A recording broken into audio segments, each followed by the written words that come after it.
Assalamualaikum warahmatullahi wabarakatuh. Saya Muhammad Syahaluddin dengan NIM 2520107 dari PT IKA 6C. Baiklah, di sini saya akan menjelaskan materi UAS jaringan nirkabel, yang mana materi pertama itu adalah WLAN. Nah, bisa kita lihat dari penyusunan katanya, WLAN ini terdiri dari beberapa huruf. Yang pertama itu ada W, L, A, dan juga N. Nah, W di sini berarti adalah wireless, yang mana arti wireless itu adalah tanpa kabel. Sedangkan kemudian yang selanjutnya adalah L, yang mana L itu singkatan dari lokal, yang mana hanya terdapat di dalam suatu area tertentu. Kemudian yang ketiga ada A, yaitu area. Nah, yang mana itu adalah jangkauan dari WLAN itu sendiri. Kemudian yang terakhir ada N, itu untuk network. Nah, jadi bisa kita artikan bahwa WLAN itu adalah wireless local area network, yang artinya jaringan lokal area, atau bisa kita artikan jaringan yang bersifat lokal atau hanya di area lokal yang tanpa menggunakan kabel. Nah, dalam jaringan nirkabel ini memungkinkan perangkat elektronik kita seperti komputer, smartphone, handphone dan juga yang lainnya itu dapat terkoneksi ke jaringan lokal tanpa menggunakan kabel atau melalui jaringan nirkabel ini. Nah, biasanya untuk membangun sebuah WLAN itu ada beberapa komponen utama dalam WLAN ini. Yang pertama itu ada access point atau AP. Access point ini adalah perangkat yang bertanggung jawab untuk menghubungkan perangkat nirkabel ke jaringan AP, ke jaringan kabel atau jaringan di wireless itu. Nah, access point ini berfungsi sebagai titik akses untuk perangkat nirkabel dan meneruskan data antara perangkat nirkabel ke jaringan kabel. Nah, biasanya AP ini terhubung ke jaringan kabel menggunakan kabel Ethernet. Selanjutnya itu ada wireless station atau STA. Nah, wireless station ini adalah perangkat nirkabel seperti komputer, smartphone, atau perangkat IoT yang lain yang terhubung ke dalam jaringan WLAN itu melalui access point STA, yang mana STA ini bertindak sebagai klien yang menggunakan sinyal nirkabel untuk berkomunikasi dengan AP. Nah, jadi dengan menggunakan STA ini adalah sebagai klien yang bisa menggunakan sinyal nirkabel yang telah disediakan oleh access point tersebut. Nah, kemudian ada SSID atau Service Set Identifier. Nah, SSID ini adalah nama unik yang diberikan kepada jaringan WLAN ketika perangkat nirkabel mencari jaringan WLAN yang tersedia. Mereka akan menampilkan daftar SSID yang dapat diakses. Kemudian pengguna juga bisa memilih SSID yang sesuai untuk terhubung ke jaringan WLAN yang diinginkan. Nah, biasanya untuk SSID ini dapat kita jumpai ketika misalnya teman kita menghidupkan sebuah hotspot. Nah, yang mana hotspot ini diberi nama misalnya hotspot kita ambil contohnya hotspot Syawal. Nah, itu adalah nama SSID yang akan kita gunakan atau jaringan nirkabel yang tersedia di perangkat kita. Nah, kita tinggal menghidupkan WiFi, kemudian kita klik WiFi hotspot Syawal tersebut, kemudian kita memasukkan passwordnya. Nah, ketika password yang kita masukkan sudah benar, maka kita dapat terhubung ke internet tersebut.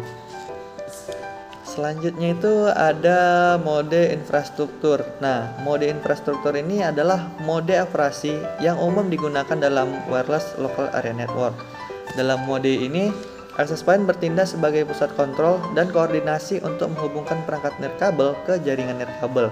Nah, jadi dalam struktur mode infrastruktur ini, fungsi dari access point itu adalah sebagai pusat kontrol dan koordinasi yang menghubungkan perangkat kita ke dalam jaringan nirkabel tersebut. Kemudian perangkat nirkabel atau STA terhubung ke dalam access point, dan access point bertanggung jawab untuk meneruskan lalu lintas data antara perangkat nirkabel dan juga jaringan nirkabel dan jaringan kabel. Nah, jadi access point ini yang akan menyalurkan jaringan internet yang ada di jaringan kabel ke perangkat-perangkat yang lain. Nah, yang selanjutnya itu ada mode ad hoc atau mode yang biasa dikenal juga sebagai peer-to-peer, yang mana bisa kita artikan juga sebagai face-to-face atau satu untuk satu. Nah, dalam mode ini perangkat nirkabel sering terhubung secara langsung tanpa melalui access point. Nah, metode ini juga digunakan ketika perangkat-perangkat tersebut perlu berkomunikasi secara langsung satu sama lain tanpa akses ke jaringan kabel. Nah, jadi perangkat-perangkat smartphone atau laptop kita itu bisa berkomunikasi secara langsung tanpa dia masuk ke jaringan kabel tersebut dan hanya menggunakan jaringan nirkabel. Kemudian yang keenam ada keamanan. Nah, keamanan ini merupakan aspek penting yang ada di dalam WLAN itu sendiri. Mengapa? Karena dalam jaringan wireless itu sangat rentan terhadap serangan-serangan dari luar, yang mana mungkin serangan-serangan itu dapat memberikan atau memberi kita sebuah virus, yang mana virus itu akan menyebar ke dalam laptop kita. Nah, jadi untuk mengantisipasi keamanan ini, dalam WLAN itu tersedia protokol keamanan seperti WPA atau Wi-Fi Protected Access dan juga WPA2, yang mana protokol-protokol ini digunakan untuk mengenkripsi data yang dikirim melalui jaringan WLAN. Nah, jadi fungsi dari keamanan ini atau menggunakan WPA tadi itu adalah jaringan itu dikirim dan dienkripsi atau diubah-ubah struktur kata-katanya sehingga tidak dapat dibaca oleh orang lain. Misalnya kita ingin mengirim tulisan selamat datang. Nah, bisa jadi urutan hurufnya itu diubah menjadi misalnya T yang di duluan, kemudian E selanjutnya, dan kemudian yang lain. Intinya tidak mendeskripsikan sekatas dari selamat datang itu, sehingga dapat melindungi keamanan dan kerahasiaan informasi yang dikirim antar perangkat. Nah, jadi dengan menggunakan metode enkripsi ini kita dapat berkomunikasi secara aman dan rahasianya juga semakin tidak dapat diketahui oleh orang lain. Kemudian ada yang ketujuh, ada frekuensi dan standar. Nah, WLAN ini menggunakan berbagai frekuensi radio seperti 2,4 GHz dan 5 GHz untuk mentransmisikan data nirkabel itu. Nah, jadi data nirkabel itu ditransmisikan melalui frekuensi radio karena dia tidak menggunakan kabel tadi, menggunakan frekuensi 2,4 GHz dan juga 5 GHz. Kemudian kita akan membahas tentang arsitektur WLAN secara umum. Nah, secara umumnya itu terdiri dari beberapa access point yang terhubung ke jaringan nirkabel dan tersebar di seluruh area yang ingin ditutupi oleh jaringan WLAN. Nah, kemudian dalam konfigurasi jaringan yang lebih besar, beberapa access point dapat dihubungkan secara terkendali melalui pengontrolan jaringan sentral yang disebut dengan controller. Nah, controller WLAN ini mengelola konfigurasi AP, mengoptimalkan jaringan, dan mengkoordinasikan pergerakan perangkat nirkabel yang berada di antara access point yang berbeda. Dengan menggunakan konsep dasar dan arsitektur WLAN ini, pengguna dapat mengakses jaringan nirkabel dengan mudah dan terhubung ke jaringan internet atau ke sumber daya tanpa harus menggunakan kabel. Nah, inti dari WLAN ini adalah kita sebagai user dapat terhubung ke jaringan tanpa menggunakan kabel. Bagaimana caranya? Ya, misalnya dengan contoh hotspot tadi. Misalnya ada teman kita yang menghidupkan hotspot, kemudian dari handphone kita ingin mengkoneksikan ke hotspot yang telah dibuat oleh teman kita itu. Nah, kita tidak perlu mencari kabel untuk dicolokkan ke laptopnya atau ke HP-nya juga. Nah, kita tinggal menghidupkan fitur WiFi yang ada di handphone kita, sehingga kita dapat terhubung langsung ke jaringan itu tanpa harus melalui kabel. Kemudian kita akan masuk membahas kelebihan dan kekurangan dari WLAN ini. Walaupun jaringan WLAN ini tanpa menggunakan kabel, yang artinya itu adalah sebuah keuntungan, nah, kita bahas terlebih dahulu tentang kelebihan yang ada di jaringan WLAN ini. Yang pertama, yang paling utama dari kelebihan dari WLAN ini adalah salah satunya itu tentang mobilitas atau pergerakan. Nah, kenapa mobilitas? Karena mobilitas pengguna dapat terhubung ke jaringan WLAN ini dari berbagai lokasi di area jangkauan tanpa perlu terhubung dengan kabel. Nah, misalnya seperti yang dicontoh tadi, kita dapat terkoneksi dengan jaringan hotspot tadi itu tidak perlu berdekatan. Kita juga bisa berjauhan dengan jarak mungkin sekitar 10 meter dari tempat yang menyediakan hotspot tersebut.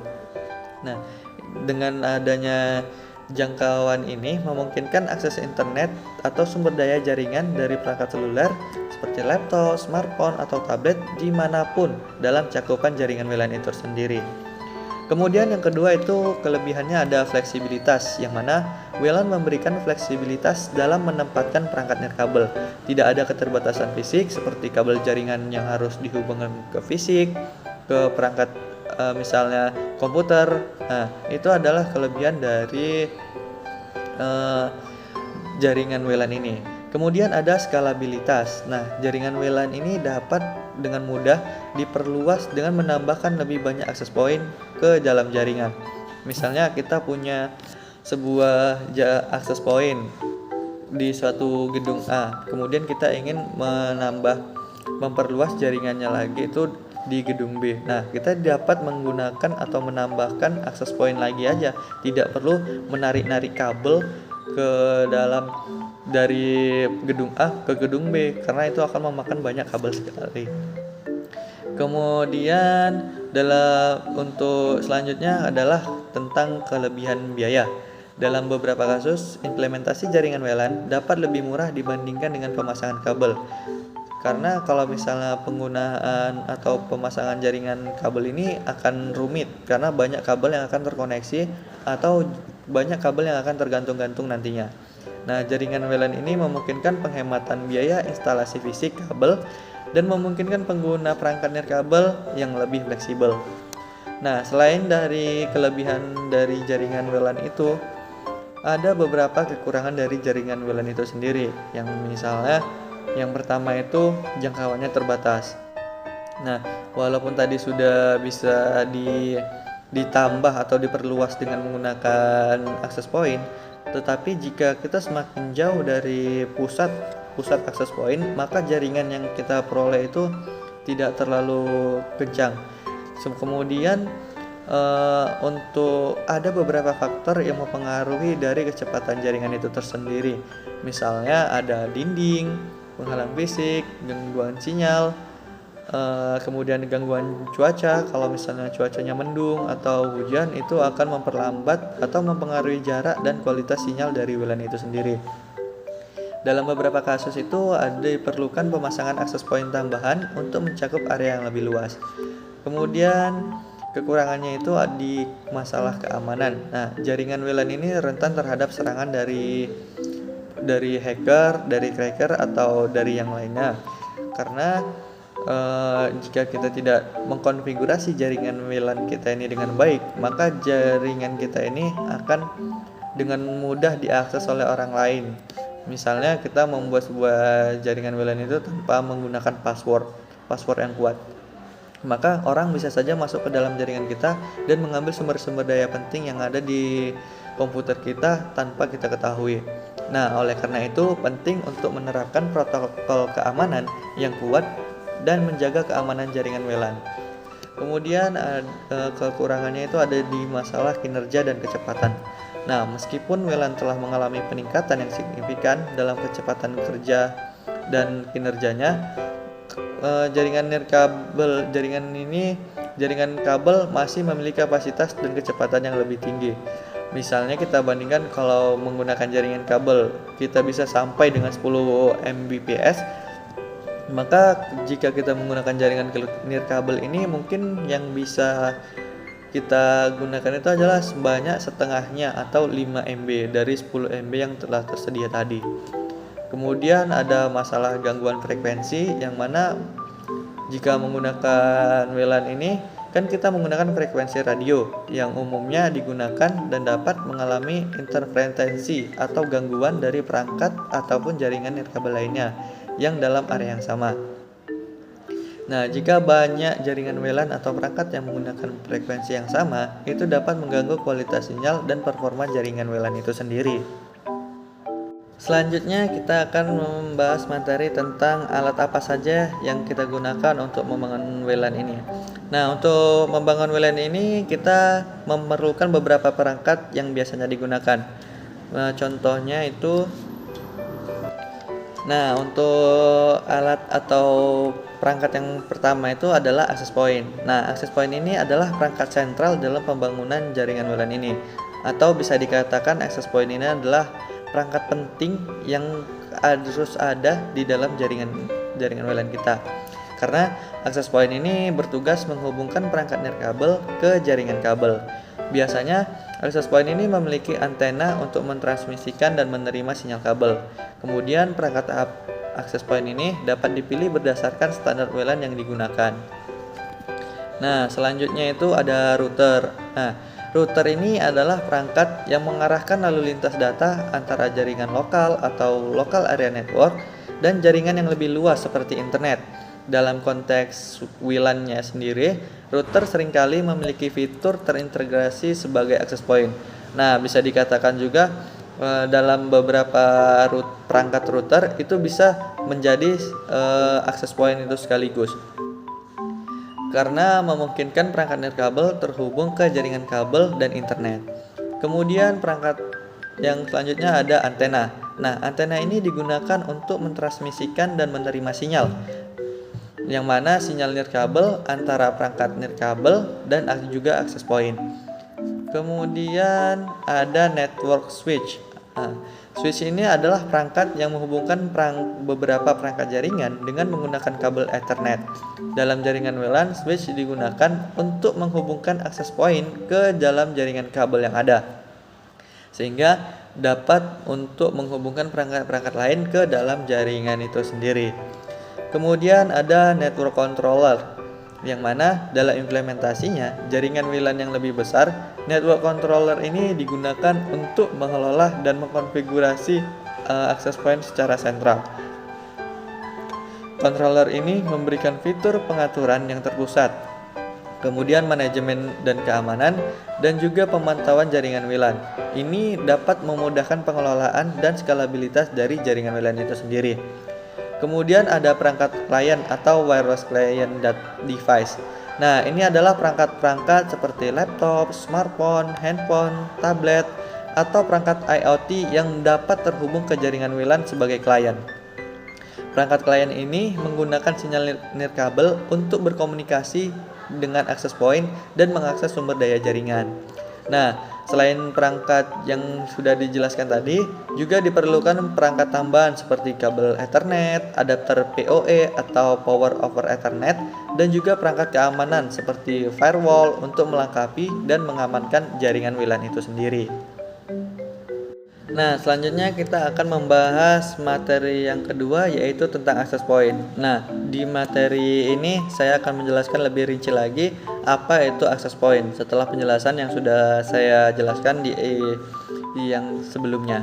Nah, access point ini adalah perangkat yang digunakan dalam jaringan WLAN untuk menghubungkan perangkat nirkabel ke jaringan kabel. Kemudian, access point ini bertindak sebagai titik akses atau jembatan antara perangkat nirkabel seperti laptop, smartphone, atau perangkat IoT dengan jaringan lokal atau internet. Nah, jangan menggunakan jaringan nirkabel ini akan memudahkan kita dalam mengakses internet tanpa harus terhubung dengan menggunakan kabel. Jika kita menggunakan kabel, maka akan ribet, di mana kita harus mencolokkan kabelnya terlebih dahulu, kemudian juga kalau misalnya jaraknya lumayan jauh akan menggunakan kabel yang panjang, kemudian kabelnya itu akan tergantung-gantung. Nah, itu akan menyusahkan kita sendiri. Tapi jika kita menggunakan jaringan nirkabel ini, kita dapat terkoneksi ke dalam jaringan internet itu tanpa menggunakan kabel. Jadi kita bisa tinggal duduk tenang tanpa ada kabel-kabel di sisi kita. Kemudian fungsi utama dari access point ini adalah menerima sinyal nirkabel dari perangkat klien dan mentransmisikan data antara perangkat nirkabel dan jaringan kabel. Kemudian access point ini dapat beroperasi dalam mode infrastruktur di mana perangkat nirkabel terhubung melalui access point ke jaringan kabel yang ada. Ada beberapa karakteristik penting dari access point itu. Yang pertama itu ada antenanya. Nah, access point ini biasanya dilengkapi dengan 2 antena yang mana fungsinya itu untuk mentransmisikan dan juga menerima sinyal nirkabel. Antena ini memainkan peran penting dalam menentukan jangkauan dan kekuatan sinyal WLAN itu. Kemudian ada standar WLAN. Nah, dalam access point ini bisa dikonfigurasikan sesuai dengan standar WLAN yang digunakan, seperti misalnya 802.11ac atau standar yang lebih lama. Standar ini menentukan kecepatan, frekuensi, dan juga protokol yang digunakan dalam transmisi data nirkabel itu. Kemudian ada keamanan. Nah, masalah keamanan ini, access point menyediakan mekanisme keamanan untuk melindungi jaringan WLAN. Ini termasuk menggunakan protokol enkripsi seperti WPA atau Wi-Fi Protected Access dan juga WPA2 untuk melindungi data yang dikirimkan melalui jaringan WLAN. Kemudian ada konfigurasi. Nah, access point ini dapat dikonfigurasi melalui antarmuka pengguna, baik melalui aplikasi web atau perangkat lunak manajemen lainnya. Kemudian ada PoE atau Power over Ethernet yang mana memungkinkan daya untuk disuplai melalui kabel Ethernet, kemudian menghilangkan kebutuhan adaptor daya tambahan dan mempermudah instalasi. Selanjutnya yaitu kita akan bahas tentang kelebihan dan kekurangan dari access point. Untuk kelebihannya itu ada yang pertama untuk meningkatkan konektivitas, yang mana dengan menggunakan access point ini kita dapat memperluas jaringan kita. Kemudian ada mobilitas. Nah, dengan access point ini perangkat nirkabel dapat bergerak secara bebas di area jangkauan WLAN tanpa harus terhubung ke jaringan kabel. Kemudian ada skalabilitas yang mana itu dapat mencakup wilayah yang besar. Kemudian ada kemudahan pemasangan yang mana pemasangan access point ini relatif mudah dan tidak memerlukan pemasangan kabel khusus. Hanya dengan mencolokkan ke satu kabel dan kita bisa menggunakan jaringan nirkabel. Kemudian ada konfigurasi dan manajemen. Nah, access point ini umumnya dilengkapi dengan antarmuka pengguna yang memungkinkan konfigurasi dan manajemen yang mudah. Selanjutnya dari kelebihan tersebut ada juga beberapa kekurangan dari access point. Nah, kekurangannya itu yang pertama itu jangkauannya terbatas. Kalau misalnya kita ingin berada jauh sekali, maka jaringan kita akan lemot atau susah. Nah, kemudian ada ketergantungan pada infrastruktur kabel. Selanjutnya masalah keamanan seperti yang sudah dijelaskan tadi. Access point ini harus dikonfigurasi dengan benar untuk mencegah serangan keamanan atau akses yang tidak sah. Kemudian ada penurunan kinerja. Ketika digunakan oleh banyak orang, maka kecepatan dari WLAN ini sendiri itu akan menurun atau kinerja dari access point ini akan menurun. Kemudian dari segi biaya, pemilihan dan implementasi access point yang tepat dapat melibatkan biaya, terutama dalam pembangunan jaringan WLAN yang lebih besar. Nah, kita itu perlu mempertimbangkan biaya perangkat, instalasi, dan pemeliharaan dari jaringan WLAN yang akan kita bangun. Nah, kita lanjutkan ke materi yang ketiga, yang mana materinya itu tentang konfigurasi dari WLAN. Yang pertama ada SSID dan cara men-settingnya. Nah, sebelum kita membahas lebih jauh, kita harus lebih dahulu mengetahui apa itu SSID. Nah, SSID ini adalah singkatan dari Service Set Identifier atau pengenal set layanan. Nah, SSID ini merupakan istilah teknis yang digunakan untuk menamai jaringan Wi-Fi. SSID merupakan tempat untuk mengisikan nama access point atau AP. SSID ini juga bisa diibaratkan sebagai tanda pengenal sebuah jaringan Wi-Fi. Kemudian fungsi dari SSID ini adalah untuk mengatur jaringan mana yang akan digunakan. Sebuah perangkat tidak diberikan izin untuk bergabung dengan BSS kecuali perangkat tersebut menyediakan SSID yang sama dengan BSS. SSID ini biasanya memiliki konfigurasi yaitu 32 karakter, dan nama SSID ini bisa menggabungkan nama dengan angka dan juga simbol. Jadi SSID ini adalah nama dari WLAN itu sendiri. Misalnya kalau di kampus ini ada SSID-nya itu Wi-Fi UIN Bukit Tinggi. Nah, itu adalah nama dari hotspot UIN Bukit Tinggi itu sendiri. Kemudian berikut adalah cara-cara men-setting SSID itu. Yang pertama itu kita bisa buka pengaturan Wi-Fi pada perangkat kita. Kemudian pilih opsi atur jaringan atau atur Wi-Fi. Kemudian pilih jaringan Wi-Fi yang ingin kita atur SSID-nya. Misal kita ambil contoh Wi-Fi Syawal. Kemudian kita pilih ubah namanya atau ubah SSID, yang mana kita bisa memasukkan nama baru. Dari Wi-Fi Syawal kita bisa memasukkan misalnya hotspot Syawal atau yang lainnya. Kemudian kita simpan perubahan dan keluar dari pengaturan juga. Nah, itu adalah cara pertama yang bisa kita gunakan dengan menggunakan Android. Kemudian kita bisa men-setting SSID juga melalui browser dengan mengakses link yang menuju modem router sesuai dengan ISP yang digunakan. Cara-caranya yaitu yang pertama buka browser pada perangkat kita, baik itu perangkat handphone ataupun laptop. Kemudian ketikkan alamat IP modem router pada kolom URL. Nah, alamat IP modem ini dapat ditemukan pada buku panduan pada bagian bawah modem router.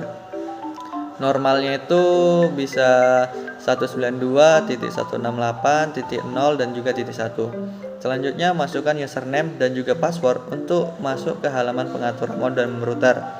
Nah, username ini atau SSID ini dan password juga dapat ditemukan pada buku panduan atau pada bagian bawah modem router itu.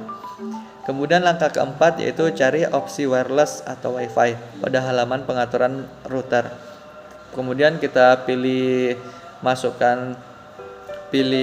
menu SSID atau nama jaringan. Kemudian kita bisa masukkan nama SSID baru, simpan pengaturan, dan keluar dari pengaturan itu. Nah, baiklah, kita lanjutkan materi yang selanjutnya yaitu tentang keamanan WLAN. Nah, keamanan WLAN ini ada dua, yaitu ada WPS dan WPA.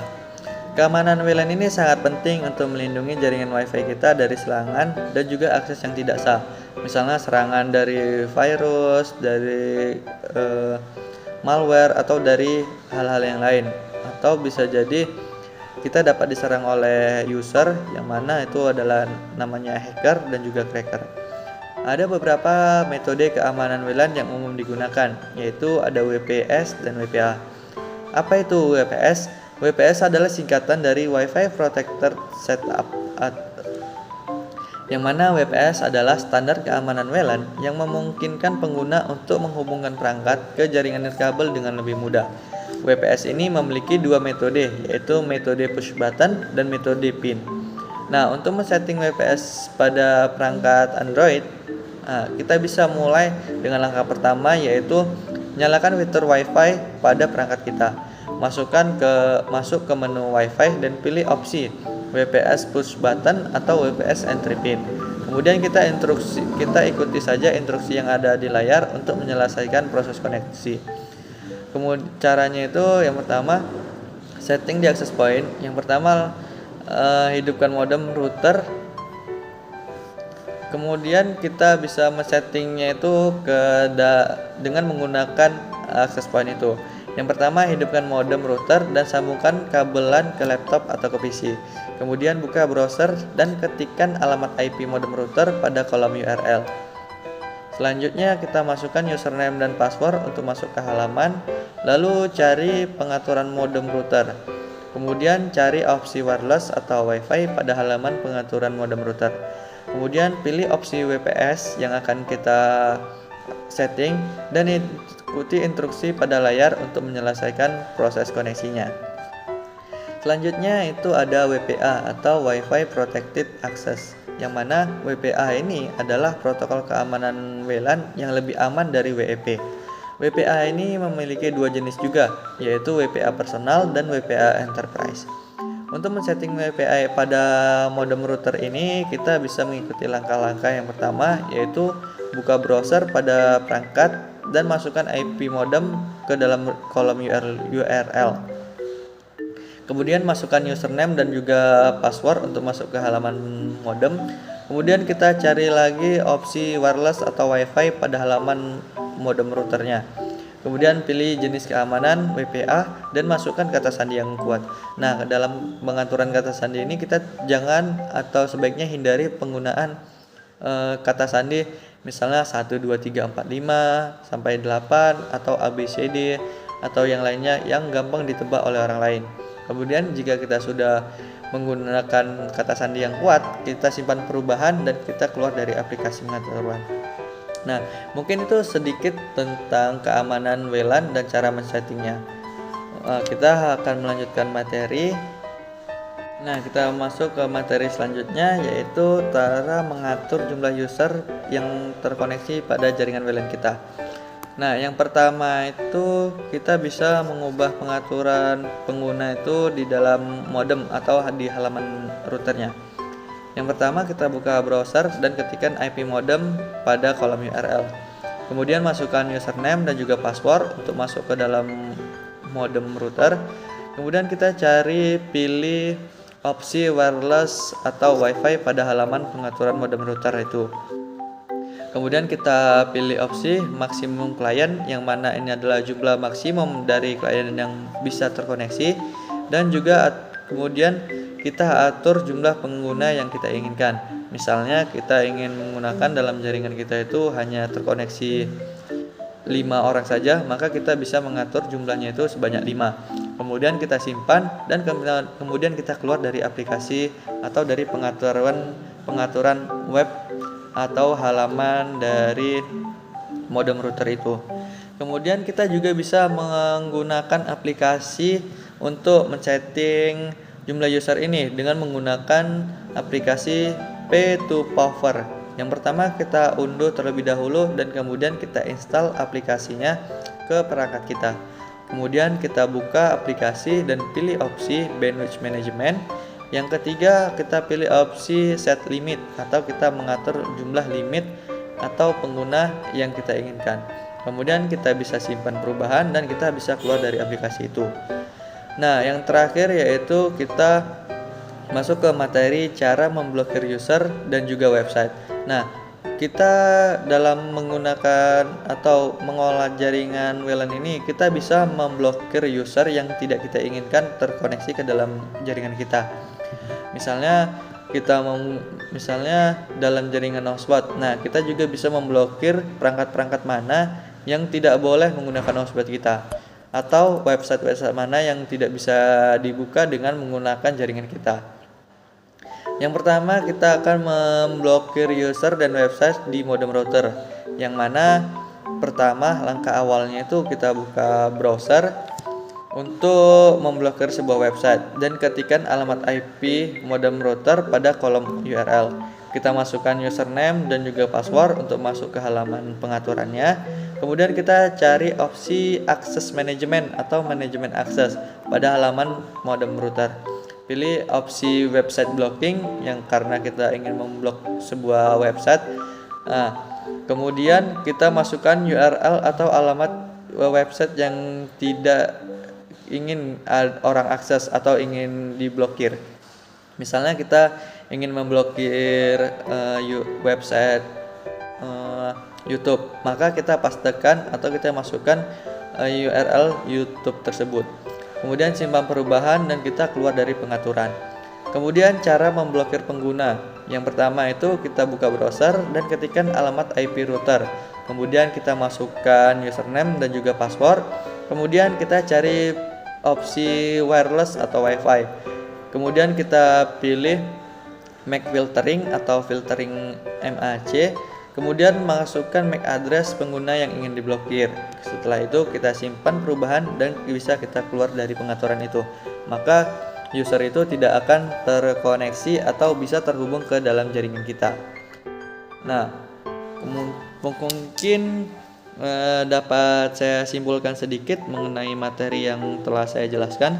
Untuk WLAN sendiri itu adalah Wireless Local Area Network, yang mana WLAN ini berfungsi sebagai penyedia jaringan tanpa menggunakan kabel. Jadi kita dapat terhubung ke dalam jaringan WLAN itu tanpa menggunakan kabel.